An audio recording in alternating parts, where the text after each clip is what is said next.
मूं पुछियो मास्तर तव्हांखे ॿोलियूं कहिड़ी कहिड़ी थियूं अचनि?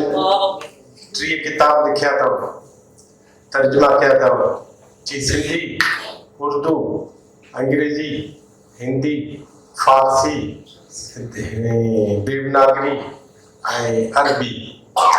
सो मूं चयोमांसि त सचल खां हिकिड़ी ॿोली बाक़ी तुंहिंजी घटि आहे। सचल खे चवनि था 7 ई ॾियो, चए उहो त कूड़ आहे। हाणे उहो त कूड़ आहे, इहो चवणु ॾुखियो आहे ॾाढो, पर ही चई सघे थो। आलिम माण्हू आहे न, आलिम माण्हू पोइ मुड़ंदो न आहे। बुखारी चयो थर लाइ त सिंध सां अहिड़ी जिंद जड़ी जो ॿिया दिल वारा विसरी विया। नीरा भूरा भींड हितां जा, छाजी चांदी छाजो सोन, थर जी वारी चिमके वारी चंड सितारा विसरी विया। सिंध सां अहिड़ी जिंद जड़ी ॿिया दिल वारा विसरी विया। आकाश चयो अड़े दिल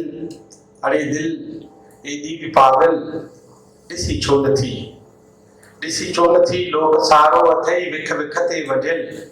को आहे कुर्बन पुठो, को आहे काती कुठल। रुगो नाहे तुंहिंजी मुंहिंजे वफ़ाउनि जफ़ाउनि जे मातम कदनि में ही महशर मतल। अड़े दिल हल उन्हनि ॾे बहल, जिन जा सभु काफ़िला, जिन जा सभु रहबर रहज़लनि जियां फुरियल। हल उन्हनि ॾे बहल। लतीफ़ चयो त थर खे भाणो थोक जो ठक ठाठीअड़नि जो।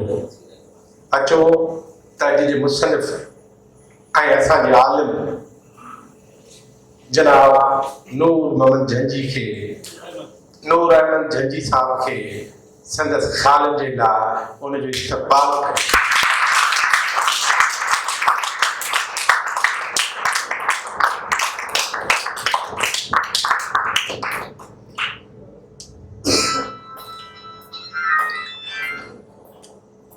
सूरन सांडियास पूरन पाली आया, सूरन सांडियास पूरन पाली आया।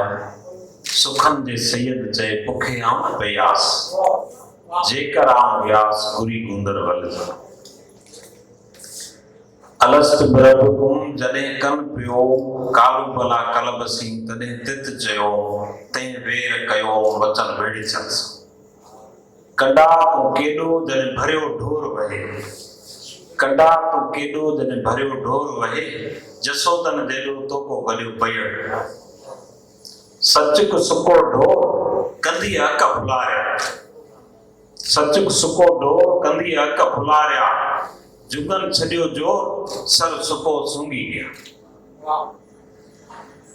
नंगा आयो निंगिया असी मारू लोग, थर के बायो थो जो ढक ढाटिया। स्थित वेठल ऐं हाल में वेठल इंतहाई मुला काबिल एहतराम समूरा मुंहिंजा बुजुर्ग, मुंहिंजा हमअसर, मुंहिंजा दोस्त, मुंहिंजा नौजवान दोस्त, मूंखे हेतिरी मोहबत भेटा आपींदड़, तव्हां सभिनी खे सलामती हुजे। मूंखे त अखियुनि मां ॻोढ़ा अची विया त आउं एतिरो लहा नथो जेतिरो उहे माण्हू ॻाल्हाइनि था, जेतिरो मोहबत जो इज़हार कनि था, आउं उनखे साम्हूं छा ॾियां। साचे जग राचे नहीं झूठा न माने राम, साचे जग राचे नहीं झूठा न माने राम। कबीर बेचारा क्या करे दोनों भारी काम। सो ज़माने में अची माण्हू यकीनन हिकिड़ी अहिड़ी आज़माइश में अचे थो जो उन्हनि ॿिन्ही गरम कमनि जे विच में, उन चकीअ जे विच में पीसजंदो रहे थो ऐं उन आज़माइश में अची वञे थो जंहिं लाइ बिटाई साईं चयो त मूंखे मूं प्रियन ॿधी विधो तार में, मूंखे मूं प्रियन ॿधी विधो तार में। उभा ईअं चवनि मछण वांग पुसाए, माण्हू विच सीर में वाए ऐं माण्हू खे पांग पुसाइणो नाहे। हम गिरदाब में भी हैं और हमें तरदामनी की मने है, तो हम इन दोनों के बीच में इंसानी जिंदगी चलती रहती है. Life goes between these two extremes. आओ किताबन ते न ॻाल्हाईंदुसि. तमामु घणो दोस्त महिरबान ॻाल्हाए विया. ऐं सभ खां पहिरीं थोराए थो आहियां मुंहिंजे दोस्त भाउ महिरबान दोस्त डॉक्टर अयूब शेख जो, जंहिं मूंखे अलाए केतिरा भेरा चयो त हिते प्रोग्राम कयूं था, पर हिननि किताबनि जी हिते महूरत थियणी हुई.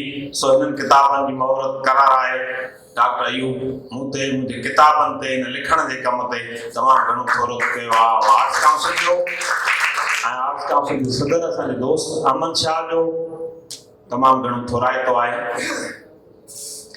उन्हनि सभिनी दोस्तनि जिन ॻाल्हायो उन्हनि जो घणो थोराइतो आहे. ऐं यकीननि एॾो वॾो कमु न आहे. मूंखे उमराणी साहिबु जॾहिं का वॾी ॻाल्हि हुन ते लिखंदो आहे मुंहिंजे कमेंट ते, तॾहिं आउं चवंदो आहियां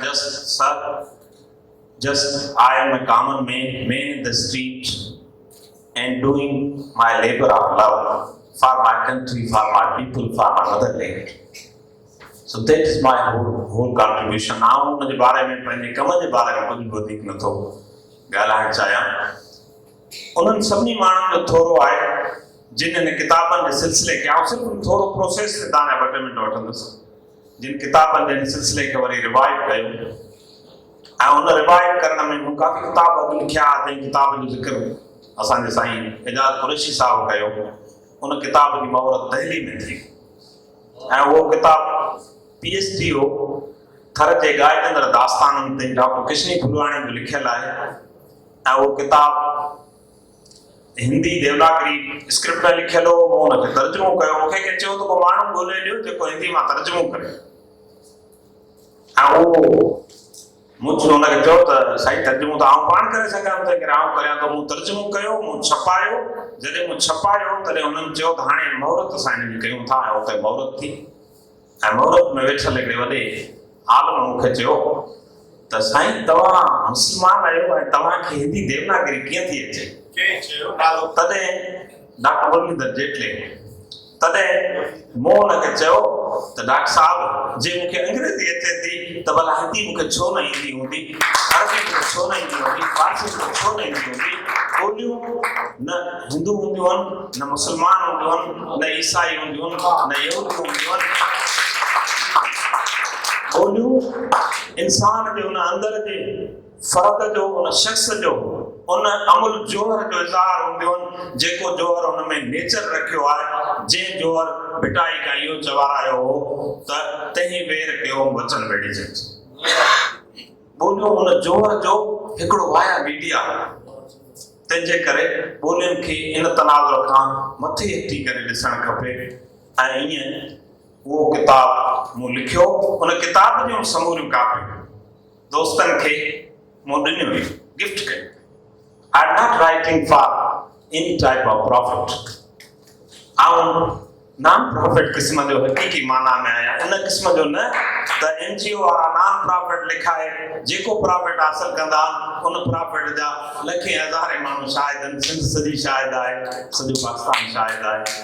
मूं पाकिस्तान जो मुनू ॻोठाणो इलाइक़ो पंहिंजे अखियुनि सां वञी ॾिठो आहे ऐं हर तबिके जे माण्हुनि सां मिलियो आहे.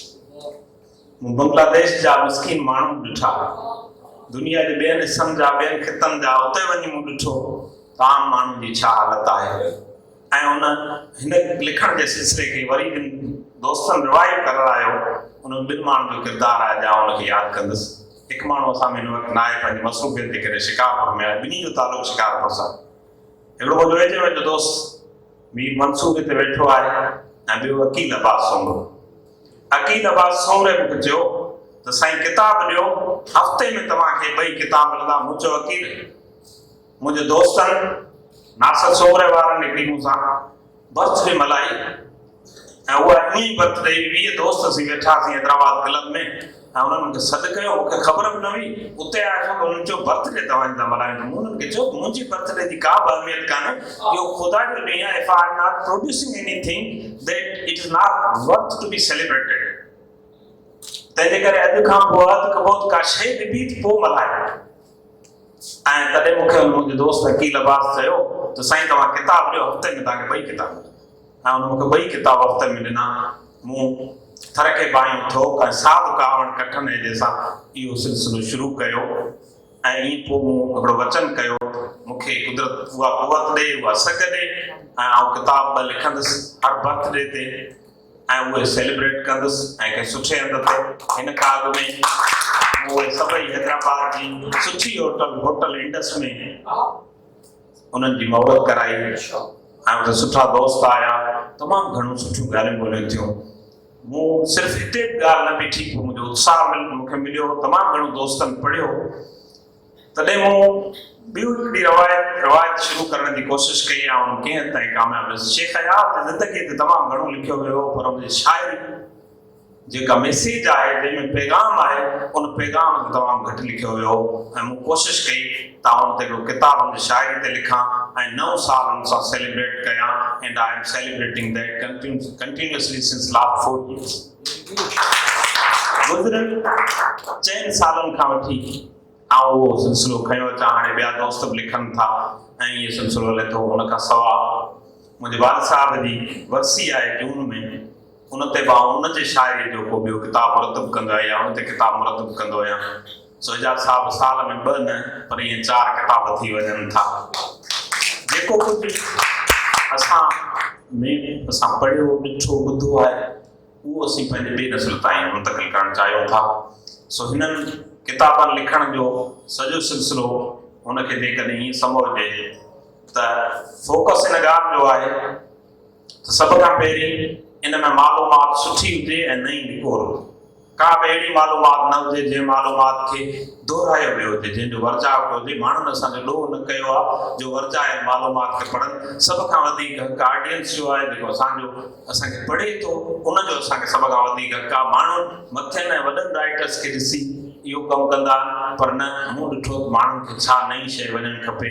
ऐं उन सां गॾोगॾु मूं कोशिशि कई त मुंहिंजे किताबनि ते प्रीफेस, मुंहिंजे किताबनि ते रिव्यूज़, मुंहिंजे किताबनि ते जेके ॿिया शयूं कुझु लिखणियूं आहिनि उहे नौजवान माण्हू लिखनि, उन्हनि जो मूंसां गॾु तारुफ़ थिए, बजाए हिन जे जेके मूंखां वॾा आलम हूंदा उहे जे लिखंदा उन्हनि जो अॻे ई तारुफ़ आहे। इहा हिकिड़ी रिवायत आहे, इहा रिवायत टुटणु खपे, छाकाणि त हिन वक़्तु हीउ वक़्तु जवाननि जो वक़्तु आहे। दुनिया नौजवाननि सां भरी पई आहे। दुनिया जी वधि में वधि आबादी नौजवाननि जी आहे। उन्हनि खे लिखणु करणु खपे। ऐं हीअ 2 किताब हिननि 2 किताबनि जे सिर्फ़ु आउं नालनि ते ॻाल्हाईंदुसि, छाकाणि त म्यूज़िक्स ते मूंखां एतिरा सुवाल कया विया ऐं उन म्यूज़िक्स नाले रखण में असांजो पाण में बहस बि थियो। मुंहिंजो गुलमंद उमराणी साहिब जो हिन किताब जो पहिरियों नालो क्रालिंग्स हो, छाकाणि त आई am not thinking that I am expressing or reflecting musings. I am not such type of scholar, I am just learner. So I am crawling as a giant. ऐं लिखण पढ़ण जो कमु हले थो। पर पोइ इहो म्यूज़िक एॾो ख़ूबसूरत नालो आहे, उन लाइ मूंखे शाह लतीफ़ जो उहो ई बैत यादि आयो जेको मुंहिंजे ॻाल्हाइण खां अॻु में पढ़ियो त सूरन सांडियास पूरन पाली आया। पूर लफ़्ज़ जेको आहे उहो जेकॾहिं म्यूज़िक्स जे बिल्कुलु काउंटर पार्ट आहे सिंधीअ में उहो आहे। ॿियो को बि लफ़्ज़ उनजी तर्जुमानी ईअं नथो करे, उन ते वधीक ॻाल्हाए सघिजे थो, उन ते वधीक डेफिनेशन्स आहिनि, डिक्शनरियुनि में सभु पयूं आहिनि। सो सूरन सांडियास पूरन पाली आया, सुखनि जे सैयद चए बुखे आऊं न पयास, जेकर आऊं हुयास गुरी गुंदर वल।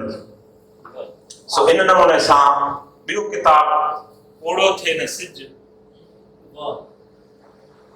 इन जो नालो बि शाह लतीफ़ जो बैत आहे त जूनी थिए न ज़मीन पोड़ो थिए न सिज, बनी मथां बिज हारींद हलिया। उहो वक़्त जी या सिज जे उन जवानी खे ज़ाहिर करे थो जंहिं वक़्त जे पोटेंशियल ते स्टीफन हॉकिंग जहिड़े वॾे Namvar physicist brief history of time लिखियो। ऐं सिज कॾहिं बि पोड़ो कोन थो थिए ऐं उहो सिज सदाई आहे ऐं तारीख़ जेका आहे उन सिज जे टाइम कैप्सूल अंदरि हलंदी रहे थी। वाक़िया असां खां मिस थियनि था, तारीख़ पंहिंजे वक़्त में वक़्तु किथे मिस नथो करे, वक़्तु पाण में ॻंढियल आहे।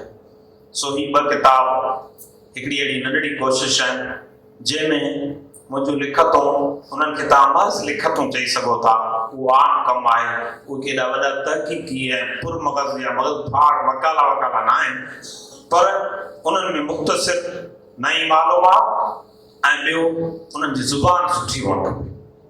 मूं कोशिशि कई आहे सिंधी ॿोली जा उहे लफ़्ज़ जेके असांखां कॾहिं को विसारजी विया आहिनि, असां तमामु वॾो सिंधी हुजण जो नारो हणूं था, पर जा सिंधु सभ्यता जी हुई उहा त कॾहिं को वई, पर जा सिंध सकाफ़ती सिंध आहे हुनखे चवंदो आहियां, जेका जैसलमेर खां वठी कच्छ ताईं हुई, जंहिंखे शाह लतीफ़ खां वठी समूरनि असांजे असासी शाइरनि ॻायो आहे, उहा बि असांखां वेही हली ऐं आख़िर में चार्ल्स नेपियर जंहिं सिंध जो लीको कढी ॾिनो हो, असीं उन मथे दड़ो हणी बीह रहिया आहियूं।